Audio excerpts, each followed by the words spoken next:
Hey everybody, this lesson is going to be pretty short because the chapter is really pretty self-explanatory and it deals with some issues that we've already talked about in previous lessons. It's actually pretty similar to the chapter about entering the conversation. This idea of writing as a response is one of the key things that They Say, I Say goes into again and again. So in this chapter they talk about writing as a response with the example of Dr. X. Now, I know this is Professor X, but he's got to have his doctorate in something, so we're just going to call him Dr. X. They go to a presentation, the authors of They Say, I Say, where a guy is giving a speech about this sociologist called Dr. X.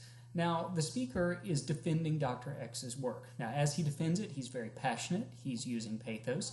He's done a lot of research, so he's using ethos. He's got a lot of credibility. And he's giving a strong logical argument, so he's using logos. But still, the speech is not working.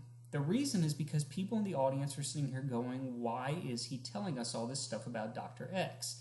It actually ends up being a lot like the cartoon in the introduction about the guy talking about The Sopranos. What his problem is, the speaker, is that he's not saying why he's making this argument to begin with. What it turned out was that a lot of people had criticized Dr. X, said that his work was not worth paying attention to, and this particular speaker was arguing against these people who had criticized Dr. X and responding by saying, Dr. X actually is valid. They say he's not valid, I say he is. They are wrong, I am right. The first secret word of the day is wolf.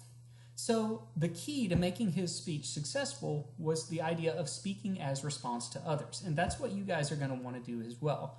With your upcoming I Say paper, you're going to be responding directly to somebody else. Specifically, you're going to be refuting their claims. So as you're writing that paper, make sure you're always thinking, how can I frame my ideas as a response to what this other person is saying?